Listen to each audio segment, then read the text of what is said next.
हरियाणा की राजनीति पूरे चरम पर है। जींद उपचुनाव में मिली जीत के बाद बीजेपी के हौसले बुलंद हैं, तो वहीं बीएसपी इनेलो गठबंधन टूटने के बाद एलएसपी और बीएसपी में हुए गठबंधन से कई राजनीतिक पार्टियों को लोकसभा और विधानसभा चुनाव से पहले डर सताने लगा है। बीजेपी के सांसद राजकुमार सैनी ने लोकतंत्र सुरक्षा पार्टी का गठन किया। सैनी ने बीजेपी से नाता नहीं तोड़ा, तभी तो पार्टी के सांसद बने हुए हैं। सैनी की पार्टी ने जींद उपचुनाव में पहली बार में ही अकेले लड़कर अच्छा प्रदर्शन किया और 13,582 वोट लेकर चौथे नंबर पर रही। बीजेपी को यहां जीत मिली है। बीजेपी दावा कर रही है कि एलएसपी के गठन और बीएसपी के उसके गठबंधन का आगामी चुनाव में असर नहीं पड़ेगा।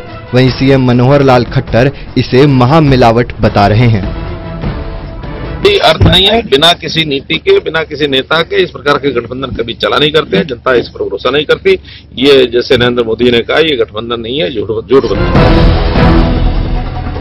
सीएम खट्टर ही नहीं, बीजेपी प्रदेश अध्यक्ष सुभाष बराला भी एलएसपी बीएसपी गठबंधन को बीजेपी के लिए खतरा नहीं बता रहे हैं।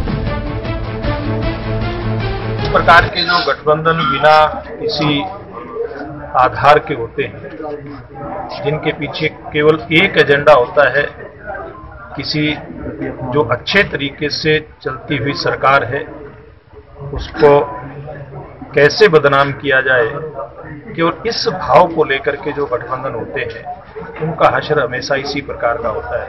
जो गठबंधन देश के विकास के लिए बनते हैं, केवल वही गठबंधन कामयाब हो सकते हैं। जिस प्रकार से एनडीए का गठबंधन, जिसने देश में भारतीय जनता पार्टी की सरकार बनाई, मोदी जी को प्रधानमंत्री बनाया, एक बहुत ही कामयाब सरकार देश के अंदर।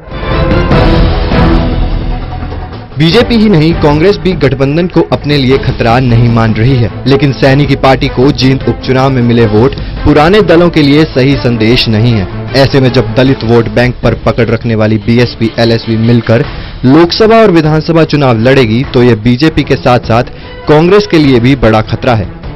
दलितों को बीजेपी और कांग्रेस का वोट बैंक माना जाता रहा है, जबकि ओबीसी वोटर बीजेपी के पक्ष में हरियाणा में रहे हैं। सैनी खुद को प्रदेश में ओबीसी और दलितों का नेता साबित करते रहे हैं। राजनीति के जानकार भी मानते हैं कि एलएसपी का जींद उपचुनाव में प्रदर्शन और उसका बीएसपी के साथ चुनाव लड़ने का ऐलान बीजेपी के साथ साथ कांग्रेस के लिए भी बड़ा खतरा हो सकता है। तो वहीं जींद उपचुनाव में बीएसपी ने इनेलो से गठबंधन कर चुनाव लड़ा, मगर प्रदेश की राजनीति में बड़ा कद रखने वाली पार्टी इनेलो एलएसपी से भी पीछे रही और 5वें नंबर पर रहकर संतोष करना पड़ा।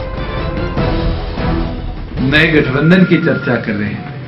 मैं तो ये मानता हूं, जिस संगठन का अस्तित्व 3500 से कम पे आ गया, वो केवल गठबंधन नहीं, अगर भारतीय जनता पार्टी दबाव बनाए तो वो आने वाले समय में विलय करने को तैयार है। अब बीएसपी ने एलएसपी से गठबंधन कर इनेलो को और बड़ा झटका दिया है। अब एलएसपी और बीएसपी के बीच हुए गठबंधन को लेकर कांग्रेस और बीजेपी कोई खतरा नहीं मान रही है। अब ये तो आने वाला वक्त ही बताएगा कि एलएसपी और बीएसपी गठबंधन लोकसभा और विधानसभा चुनाव में कितनी सीटों पर कब्जा कर प्रदेश में एक नई सनसनी फैला पाती है। Haryana desk, total news.